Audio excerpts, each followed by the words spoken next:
सर्वेभ्यो नमो नमः। कक्षा अष्टम्याः पञ्चमः पाठः वन्दनीया वृक्षमाता। अस्य अभ्यासकार्यं कुर्मः। आज हम कक्षा आठवीं का पांचवा पाठ वन्दनीया वृक्षमाता इसका अभ्यास कार्य करते हैं। पहला अभ्यास है एक पदेन उत्तरत। प्रथमः अभ्यासः, एक पद में उत्तर देना है। रामनगरम कुत्र अस्ति? रामनगर कहाँ है? कर्नाटक राज्ये, कर्नाटक नामक स्थान पर है। सालुमारदा थिमक्का कस्मिन् स्थाने निवसति? सालुमारदा थिमक्का किस स्थान पर रहती है? हुलिकल स्थाने, हुलिकल नामक स्थान पर निवास करती हैं। थिमक्का किम न जानाति? थिमक्का क्या नहीं जानती है? पठनम लेखनं च, पढ़ना और लिखना नहीं जानती है। गृहे कः प्रसृतः आसीत्? घर में क्या फैला था? अभावः अर्थात अभाव यानी कमी। के अस्माकं शरणं? कौन हमारे शरण हैं, आश्रय हैं? तो प्रकृति ही, प्रकृति। यहाँ पर प्रश्न प्रायशः होना चाहिए था का अस्माकं शरणम, तो प्रकृति। तो इसलिए के स्थान पर आप का लिख लें तो उत्तम है। सर्वत्र का प्रसृता, सभी जगह पर क्या फैला है? तो हरितिमा, हरियाली फैली हुई है। सर्वे जनाः तां केन नामना संबोधयन्ति? सभी लोग उनको किस नाम से संबोधित करते हैं? वृक्ष माता, अर्थात वृक्ष माता के नाम से उनको सभी लोग संबोधित करते हैं। प्रश्न संख्या द्वितीयः,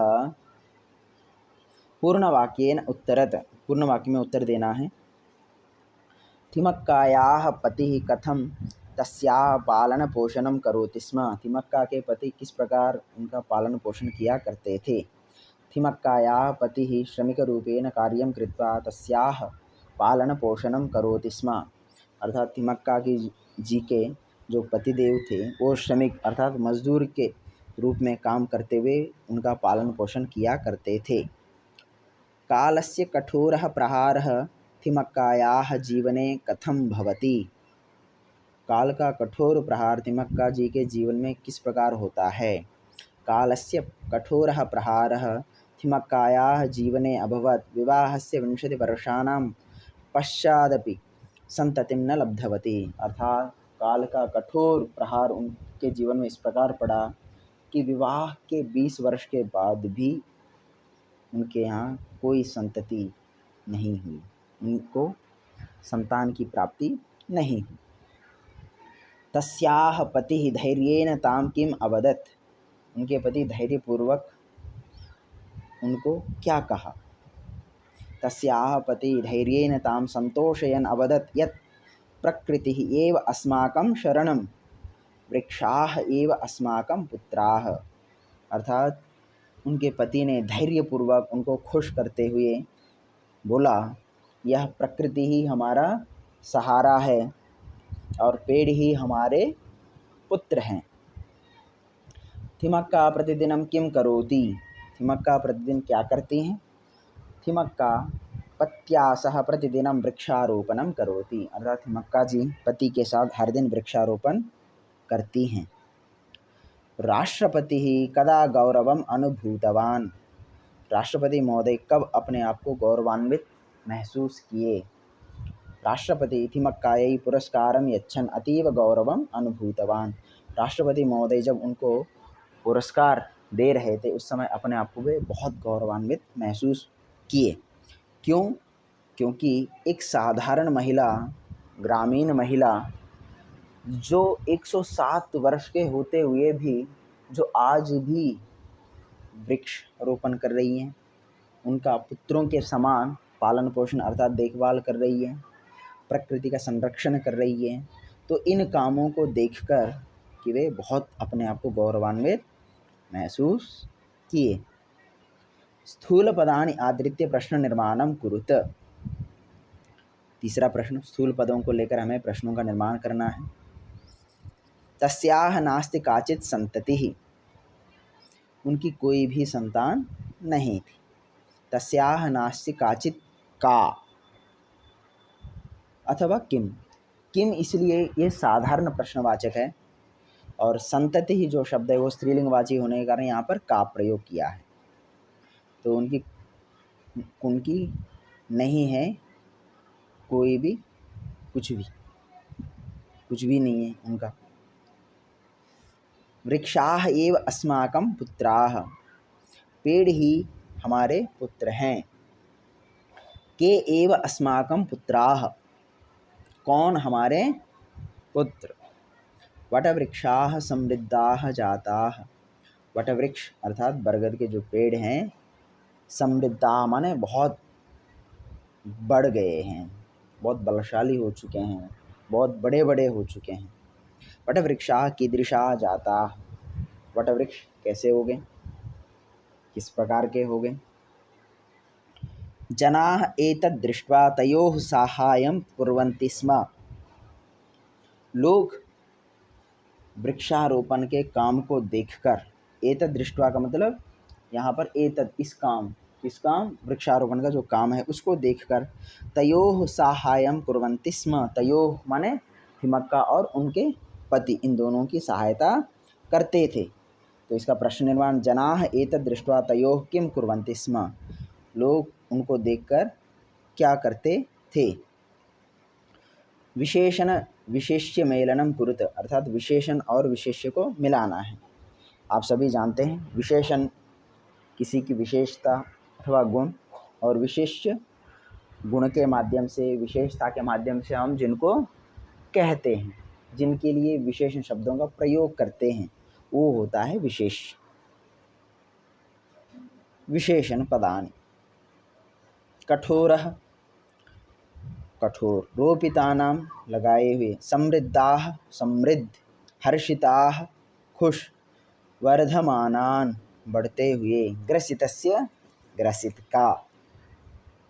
विशिष्य पद, जनाः लोग, वटवृक्षाः बढ़ के या बरगद के पेड़, वृक्षाणाम वृक्षों का, विश्वस्य विश्व का, प्रहारः प्रहार, वृक्षान पेड़ों को। तो यहाँ पर आपने विशेषण और विशेष्य पदों को मिलाना है ठीक से। तो सबसे पहला कठोरः प्रहारः, तो लिखिए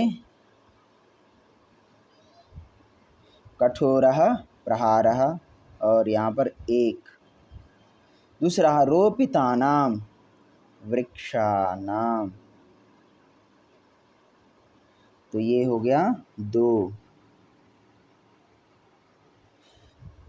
समृद्धाः वटवृक्षाः, तो ये हुआ तीन। हर्षिताः जनाः, चार। वर्धमानान वृक्षान, बढ़ते हुए वृक्षों को। फिर अंत में ग्रसितस्य विश्वस्य, ग्रसित विश्व का। तो ये है दोस्तों, ये पूरा का पूरा। तो एक बार मैं बताता हूँ। कठोरः प्रहारः, रोपितानां वृक्षाणां, समृद्धाः वटवृक्षाः, हर्षिताः जनाः, वर्धमानान् वृक्षान्, ग्रसितस्य विश्वस्य। आगे प्रश्न संख्या 5, संधिम संधि विच्छेदम वा कुरुत। अब हमें संधि अथवा संधि विच्छेद करना है। संधि का तात्पर्य है दो वर्णों का सार्थक मेल को हम संधि कहते हैं। ऐसे वर्ण जो निकटवर्ती हो, एकदम समीप हो, और उन वर्णों को मिलाने पर कोई न कोई अर्थ हो, तो ऐसे शब्दों को हम संधि युक्त शब्द कहते हैं। तो यहाँ पर कदा प्लस अपि, तो कदा एक शब्द है और अपि शब्द भी अलग है, तो जब दोनों मिलाएंगे तो कदापि, यहाँ दीर्घ संधि का प्रयोग हुआ। श्वशुर प्लस आलये, श्वशुर आलये, तो यहाँ पर भी दीर्घ संधि। न प्लस अस्ति नास्ति, यहाँ पर भी दीर्घ संधि। न नात्यजत, यहाँ पर न प्लस अत्यजत, यहाँ पर भी दीर्घ संधि। उक्तम उक्तंच, उक्तम प्लस च उक्तंच, यहाँ पर व्यंजन संधि। मरणानंतरम, मरण प्लस अनंतरम, यहाँ पर भी दीर्घ संधि।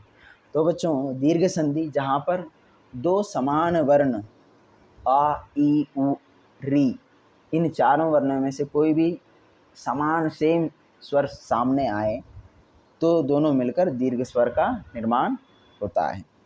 तो इसलिए यहाँ पर कदापि, श्वशुरालये, नास्ति, नात्यजत, मरणानंतरम, यहाँ पर सारे के सारे दीर्घ संधि युक्त शब्द हैं और उक्तम ये व्यंजन संधि का है। प्रश्न संख्या 6, मंजूषातः सर्वनाम पदानि विभक्त्याः अनुसारं लिखत। मंजूषा को देखकर आपने सर्वनाम पद जितने भी हैं उनको विभक्ति के अनुसार से आपने लिखना है।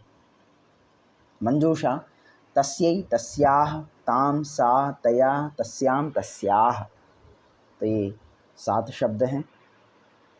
तस्यै, तस्यै शब्द का अर्थ होता है उसके लिए, तो यहाँ पर चतुर्थी विभक्ति का प्रयोग है। तस्याः, तस्याः शब्द का अर्थ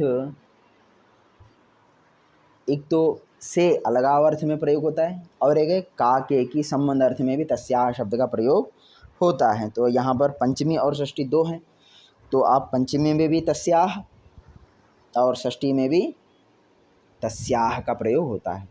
फिर ताम, ताम शब्द का अर्थ होता है तुमको, सॉरी उसको, उसको, तो यहाँ पर उसको, यहाँ पर द्वितीया विभक्ति का प्रयोग है। सा माने वह, प्रथमा विभक्ति। तया उसके द्वारा, ये तृतीया विभक्ति। तस्याम यह है सप्तमी विभक्ति। तस्याम माने उसमें अथवा उस पर, और अंतिम में तस्याः, जैसे मैंने पहले ही बताया ये पंचमी और षष्ठी दोनों में प्रयोग होता है। बहुत अच्छा। अब आगे प्रश्न संख्या 7, वाक्यानि घटनाक्रमानुसारम लिखत, अर्थात वाक्यों को हमने जिस प्रकार से कहानी पढ़ी है उसी के क्रम से जो वाक्य पहला है उसको पहले और जो दूसरा वाक्य है तो दूसरे में इस प्रकार लिखना है क्रमशः। तो एक बार पढ़ेंगे। यहाँ पर 6 वाक्य दिया है। कदापि विद्यालयम न प्रविष्टवती, कभी भी विद्यालय में प्रवेश नहीं की थी। राष्ट्रपतिना पद्मश्री इति पुरस्कारेण सम्मानिता, राष्ट्रपति महोदय से पद्मश्री इस पुरस्कार से सम्मानित हुई। हुलिकल इति स्थाने निवसति सालुमारदा थिमक्का, सालुमारदा थिमक्का जी हुलिकल नामक स्थान में निवास करती हैं। विवाहस्य 20 वर्षाणां पश्चादपि संततिं न लब्धवती, विवाह के 20 वर्ष के पश्चात भी कोई संतान नहीं हुई। पत्युः प्रेरणया प्रतिदिनं वृक्षारोपणं करोति, पति की प्रेरणा से वह प्रतिदिन वृक्षारोपण करती हैं। विवाहस्य अनंतरं पत्युः साहाय्यं करोति स्म, विवाह के पश्चात भी वह अपने पति की सहायता करती थी। तो सबसे पहला इसमें हुलिकल इति स्थाने निवसति सालुमारदा थिमक्का। द्वितीय वाक्य कदापि विद्यालयं न प्रविष्टवती। तृतीय विवाहस्य अनंतरं पत्युः साहाय्यं करोति स्म। चौथा विवाहस्य 20 वर्षाणां पश्चादपि संततिं न लब्धवती, पत्युः प्रेरणया प्रतिदिनं वृक्षारोपणं करोति, राष्ट्रपतिना पद्मश्री इति पुरस्कारेण सम्मानिता। धन्यवाद बच्चों। यदि यह वीडियो आपको पसंद आए तो लाइक करिए, कमेंट्स ज़रूर करें और शेयर ज़रूर करें, और इसके साथ साथ जो चैनल है उसको सब्सक्राइब करें और बेल बटन ज़रूर दबाएं। बहुत बहुत धन्यवाद।